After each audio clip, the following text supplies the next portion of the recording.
15 شعبان کی رات اور 15 شعبان کے دن میں اتنا اہتمام کیوں؟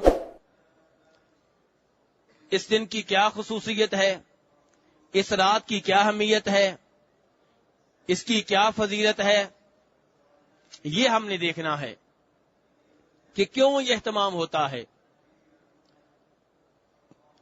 تو میرے بھائیوں، اس سلسلے میں 3 امور ہیں جو وجہ بنتے ہیں اس اہتمام کا، جو وجہ بنتے ہیں اس اہتمام کی۔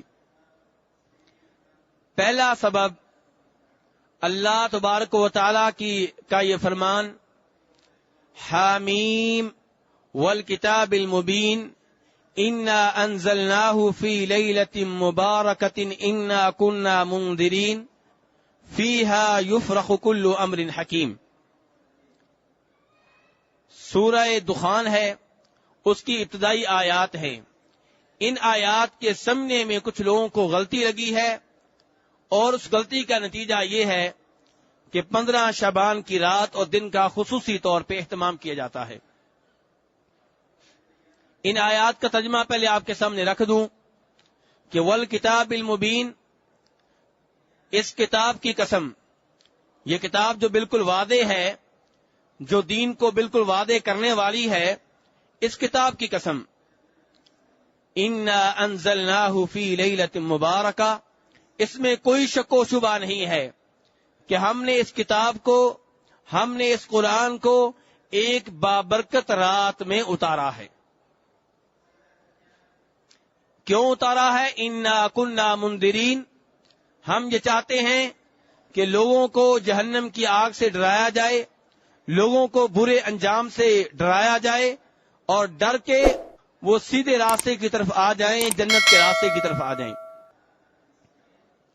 وہ بابرکت رات جس میں ہم نے قرآن کو نازل کیا، اس کی ایک اور خصوصیت ہے، اس کی ایک اور اہمیت ہے، وہ کیا؟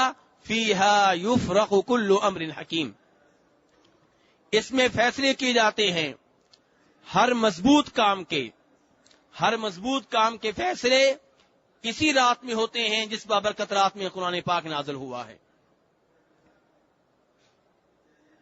اب سوال یہ ہے میرے بھائیوں کہ یہ بابرکت رات جس میں قرآن نازل ہوا، جس میں بڑے بڑے امور کے فیصلے ہوتے ہیں، یہ بابرکت رات کون سی رات ہے؟ کچھ مفسرین، کچھ علماء کرام نے کہا کہ اس سے مراد شعبان کی 15ویں رات ہے،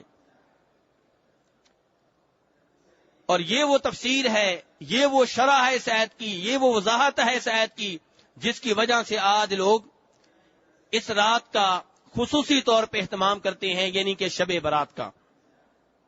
وہ سمجھتے ہیں کہ اس رات ہمارے فیصلے ہونے ہیں، اس رات فیصلہ ہوگا ہمارے رزق کا، فیصلہ ہوگا ہماری زندگی کا، فیصلہ ہوگا ہماری اولاد کا، فیصلہ ہوگا ہماری بیگم کا، فیصلہ ہوگا ہمارے کاروبار کا۔ اس لیے خصوصی طور پہ لوگ شب بیداری کا اہتمام کرتے ہیں، اور شام سے لے کے فجر تک اللہ تبارک و تعالیٰ کی عبادت میں مصروف رہتے ہیں۔ سوال یہ پیدا ہوتا ہے میرے بھائیوں، کیا یہ تفسیر درست ہے؟ یہ کہنا کہ وہ برکت رات جس میں قرآن نازل ہوا ہے وہ شعبان کی 15ویں رات ہے، کیا یہ موقف ٹھیک ہے؟ آپ کہیں گے کہ یہ موقف ٹھیک ہے، اس لیے ٹھیک ہے کہ بہت سے علماء کرام نے یہ موقف اپنایا ہے۔ لیکن میں یہ گزارش کروں گا کہ اگر چند ایک علماء کرام نے یہ موقف اپنایا ہے، تو بہت سے علماء کرام نے اس موقف کو رد کیا ہے، اس کو مسترد کیا ہے، اور ان کے ساتھ قرآن پاک بھی ہے۔ قرآن پاک کی کسی آیت کی سب سے بہتر تفسیر وہ ہوتی ہے جو خود قرآن کرے، کیونکہ قرآن کس کا کلام ہے؟ اللہ تبارک و تعالیٰ کا۔ اللہ تبارک و تعالیٰ کے کلام کو اللہ ہی واضح کر سکتے ہیں۔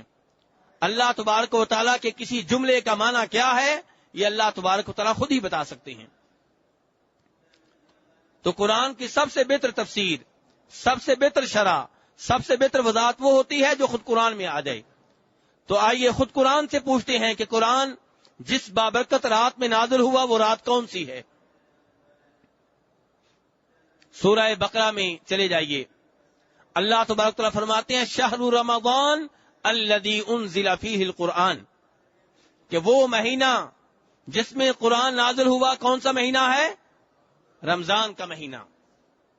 پھر آپ نے ایک ایسے موقف اپنا لیا کہ قرآن جس بابرکت رات میں نازل ہوا اور جس رات فیصلے ہوتے ہیں وہ رات شعبان کی 15ویں رات ہے۔ میرے بھائیو، غلطی ہر ایک سے ہو سکتی ہے۔ اگر کسی ایک آدھ عالم دین نے موقف اپنایا ہے تو ضروری نہیں کہ ہم بھی اپنائیں، ہم نے دلیل کی طرف دیکھنا ہے، اور قرآن ہمیں بتا رہا ہے کہ وہ برکت رات جس میں قرآن نازل ہوا وہ رمضان کے مہینے میں ہے، شعبان میں نہیں ہے۔ مزید وضاحت سورۃ القدر میں فرمایا انا انزلناہ فی لیلۃ القدر، کہ ہم نے قرآن کو جس رات میں نازل کیا ہے وہ رات شب قدر ہے۔ شب قدر کس مہینے میں ہوتی ہے میرے بھائیوں؟ رمضان کے مہینے میں ہوتی ہے، رمضان کے آخری عشرے میں ہوتی ہے، اور رمضان کے آخری عشرے کی طاق راتوں میں سے کوئی ایک رات ہوتی ہے، 21ویں رات یا 23ویں رات یا 25ویں رات یا 27ویں رات یا 29ویں رات۔ تو میرے بھائیوں، وہ رات جس رات میں قرآن نازل ہوا، جس رات کو بابرکت کہا گیا ہے، جس رات کو فیصلے ہوتے ہیں، وہ رات شعبان کی 15ویں رات نہیں ہے، بلکہ وہ رمضان کے آخری عشرہ کی طاق راتوں میں سے کوئی ایک رات ہے۔ اس لیے شعبان کی 15ویں رات کا اہتمام اس لیے کرنا کہ اس رات فیصلے ہوتے ہیں، یہ غلط ہے، اور دلیل آپ سب نے جان لی ہے۔ میں نے دلیل سے بات کی ہے، آپ کو بتا دیا ہے کہ سورہ دخان کی ابتدائی آیات کو بنیاد بنایا جاتا ہے کہ اللہ تعالیٰ نے ان آیات میں فرمایا کہ ہم نے قرآن کو نازل کیا ہے بابرکت رات میں، اور یہ وہی رات ہے جس میں بڑے بڑے امور کے فیصلے ہوتے ہیں۔ کسی ایک تابعی نے کہہ دیا کہ اس سے مراد شعبان کی 15ویں رات ہے، لوگ اس جانب چل پڑے اور ان بہت سے علماء کرام کو بھول گئے جن کے ساتھ خود قرآن پاک ہے۔ خود قرآن پاک بتا رہا ہے سورہ بقرہ میں، سورۃ القدر میں، کہ وہ رات جس میں قرآن نازل ہوا، وہ رات جس میں فیصلے ہوتے ہیں، وہ رمضان کی رات ہے، وہ شب قدر کی ایک رات ہے۔